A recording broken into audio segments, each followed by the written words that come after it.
Bonsoir à tous. On se retrouve aujourd'hui pour une vidéo pour faire le point sur le traditionnel JT Foot JTOM. Et il y a beaucoup de choses à dire, notamment dans le JTOM, avec un gros coup de gueule que je vais passer. Mais avant tout cela, j'aimerais qu'on rende hommage à l'information que je viens d'avoir. C'est qu'un journaliste français de l'AFP, qui était en Ukraine en ce moment, j'ai reçu une information qui vient d'être tué pendant un bombardement par pendant un bombardement en Ukraine, et j'envoie tout mon hommage à lui, et j'envoie aussi tout mon courage et mon soutien au peuple ukrainien, et j'envoie toute ma solidarité, et j'envoie tout mon courage aux proches, aux amis, aux familles, aux enfants, s'il avait des enfants, aux... de ce journaliste de l'AFP qui a été tué tragiquement en Ukraine. Première info du JT Foot, je vous annonce que Sergio Busquets a informé les dirigeants du FC Barcelone qu'en fin de saison, il mettait un terme à son contrat avec le FC Barcelone et il quitte le FC Barcelone, donc en fin de saison. La fin d'une ère, parce que ça fait des années et des années que Sergio Busquets est au FC Barcelone. Et il a décidé de mettre fin à son contrat avec Barcelone. Il en a informé les dirigeants de Barcelone. Et ça devrait être officialisé dans pas très longtemps par Barcelone, peut-être en fin de saison. Mais en tout cas, il nous l'a annoncé qu'il quittait le FC Barcelone en fin de saison. Est-ce que ça annonce une fin de carrière de footballeur? Est-ce que ça annonce une fin de carrière de footballeur et une ouverture de carrière d'entraîneur? Une fin de carrière dans le monde du football? Est-ce qu'il va rejoindre un autre club? Pour l'instant, on ne sait pas. On sait juste qu'il a quitté officiellement, qu'il va quitter officiellement en fin de saison le FC Barcelone. Deuxième point, je vous avais annoncé dans une vidéo que Lionel Messi avait été suspendu de 15 jours par le Paris Saint-Germain, donc il devait revenir pas le week-end là qui arrive, mais le week-end d'après, donc après le match du PSG à Ajaccio. On ne savait pas si elle allait accepter de rejouer avec le PSG, si le PSG allait accepter. Les jours qui ont suivi son annonce de suspension, il a fait une vidéo d'excuses, et là, ça reste à officialiser par le club parisien. Il a fait son retour à l'entraînement. On ne sait pas s'il est revenu avec le groupe, mais en tout cas, il était sur le terrain d'entraînement du PSG. On ne sait pas s'il va rejouer. Alors, selon les différents journaux sportifs, il devrait être disponible pour le match contre Ajaccio, mais il y aura la traditionnelle conférence de presse de Christophe Galtier. Donc, s'il veut en parler, il nous dira si Messi sera présent. Et pour l'instant, le PSG n'a pas confirmé, mais il se pourrait que la sanction de Messi ait été réduite, donc est terminée et suspendue à l'heure où je vous parle. Donc Messi va quitter officiellement le PSG au terme de la saison, ça je vous l'avais annoncé, c'est officiel. Et je vous annonce que selon l'AFP, Lionel Messi devrait rejoindre Cristiano Ronaldo, alors pas Al Nasser, mais dans le même championnat en Arabie Saoudite, il devrait rejoindre Al Hilal. Il a donné son accord pour rejoindre Al Hilal. Troisième info, alors Pierre-Emerick Aubameyang, lors d'une interview par un fan de Chelsea, lui a posé la question: où est-ce qu'il pensait continuer son avenir? Est-ce que son avenir est toujours à Chelsea? Est-ce qu'il pense arrêter sa carrière? Est-ce qu'il pense aller dans un autre club? Il a annoncé qu'au terme de la saison, ou au terme de son contrat, on ne sait pas encore, il pensait, il l'a pas demandé à l'officialiser, il l'a pas officialisé, mais il pensait à quitter Chelsea au terme de la saison pour rejoindre et faire son retour à Barcelone. Quatrième info, c'est pour le match de ce soir entre le Real Madrid et Manchester City. Ça concerne les fans de City, mais aussi les supporters de Manchester City. Nathan Ake est forfait pour le match de Manchester City ce soir. On ne sait pas s'il va faire son retour pour le match retour à City, mais pour l'instant, il est blessé et forfait pour ce soir. Cinquième info, hier il y a eu une cérémonie comme on approche de la fin de saison, il y a une traditionnelle cérémonie, je ne sais plus comment elle s'appelle, c'est un nom anglais, et il devait désigner les trophées à chacun. Donc j'ai deux annonces à vous faire. L'Argentine a remporté le prix Laureus de la meilleure équipe sportive de l'année. Et Lionel Messi a remporté le titre du meilleur sportif. Quand tu vois ce que Messi est en train de faire sans l'autorisation du PSG en Arabie Saoudite, qui font rien à chaque match du PSG, quand tu vois qu'ils gagnent des ballons d'or à gogo, alors que c'est Karim Benzema qui méritait de le remporter, ou même un autre joueur, et Messi ne mérite à l'heure actuelle de remporter aucun trophée, bah, je me dis qu'il y a quand même quelque chose de corruption derrière les instances qui rend les trophées, tout ça, pour donner les trophées à ceux qui ne le méritent pas. Et ceux qui le méritent, ils ne l'ont pas. Alors là, c'est la fin du JT Foot. Je vais faire un JTOM, mais je vais en faire deux. Un JTOM là dans cette vidéo, et un deuxième JTOM où j'en ferai un en une vidéo. Là, on fait le traditionnel JT Foot JTOM. Dans une autre vidéo, je ferai le JTOM. Alors, première info du JT Foot JTOM. J'ai été annoncé que les dirigeants olympiens seraient déjà en train d'activer quelques pistes et déjà en train de préparer le mercato de l'intersaison pour la saison prochaine, mais ils démarrent tout doucement en attendant de savoir quelle compétition européenne ils joueront est-ce que ça sera la Ligue des Champions, les sous qu'ils vont avoir, qui vont rentrer dans la caisse, mais ils commencent déjà à cocher des noms et à préparer. Alors, selon quelques informations, il aurait déjà tablé et aurait déjà fait des croix sur 8 à 9 recrues.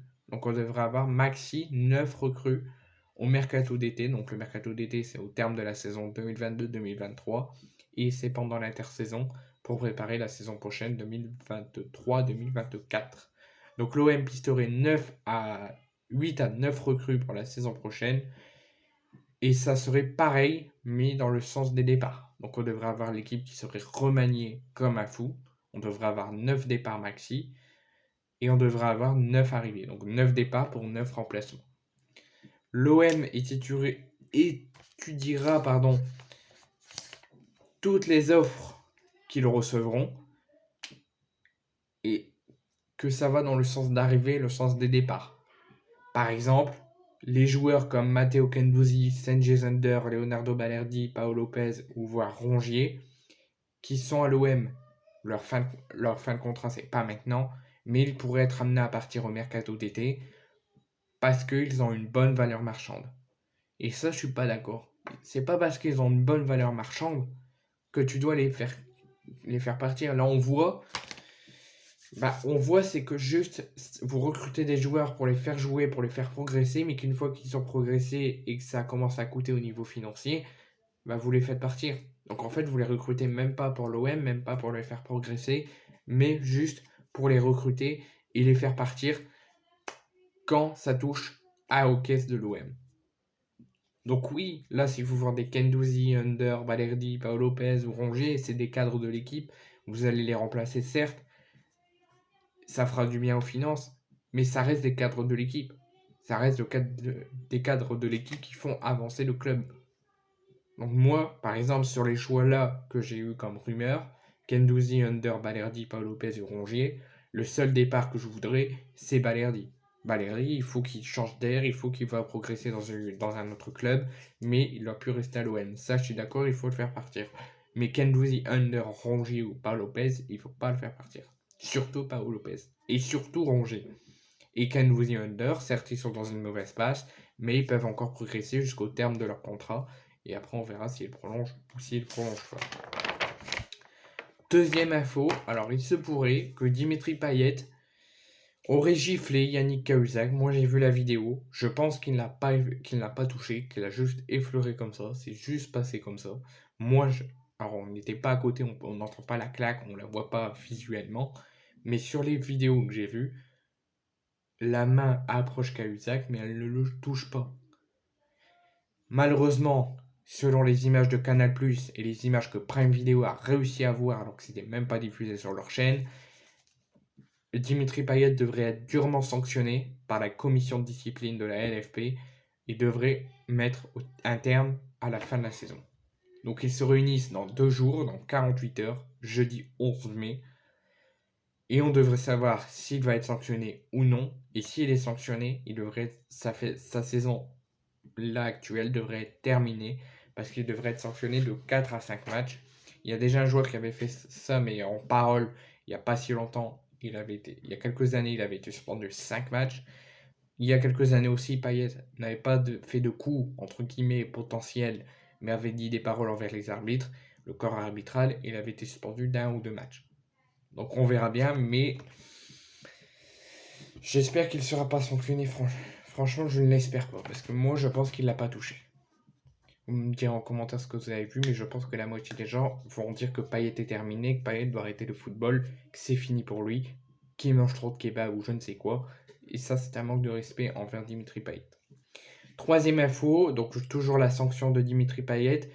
La commission de discipline de la LFP n'avait pas été avertie jusqu'à aujourd'hui de ce potentiel geste de Dimitri Payet. On ne sait pas par qui ils ont été avertis, mais ils ont été avertis par quelqu'un qu'il y aura un geste à revoir, à revisionner et potentiellement à le suspendre sur le geste potentiel de Payet sur Cahuzac. Elle se réunit, comme je vous l'ai dit, dans 48 heures, jeudi. Et ils sont jeudi le rapport du corps arbitral de ce match, donc la VAR et l'arbitre sur le terrain, et ils rendront une décision jeudi à 18h. Quatrième info, comme vous le savez, on approche de la fin de la saison et de la préparation pour la saison prochaine. Alexis Sanchez a été nommé pour être le meilleur joueur du mois d'avril. Alors si j'ai en tête, il y a 4 joueurs qui peuvent avoir le trophée du meilleur joueur du mois d'avril. Donc c'est Alexis Sanchez, Folarin Balogun, Craig Jonkay et Luis Openda. Normalement, j'aimerais, et je pense que celui qui le mérite, c'est Alexis Sanchez. Mais si on suit la logique, normalement, ce serait Luis Openda qui devrait l'avoir. Et j'en serais très déçu. On va parler de la déclaration, on va faire surtout un retour sur la déclaration de Dimeco concernant la Ligue de football professionnel, son échelle de sanctions et tout ce qui s'ensuit. Il nous dit, il y a une période où on pouvait récuser les arbitres, je pense que ce n'est plus le cas aujourd'hui, parce que la Ligue prend un malin plaisir à nous mettre Monsieur Turpin à chaque fois qu'il y a un gros match. Il se trouve qu'il nous compte beaucoup de points. Mais réfléchis un petit peu, Dimeco. C'est pas, ouais, il y a des gros matchs, ils nous montrent des arbitres qui sont un petit peu contre nous.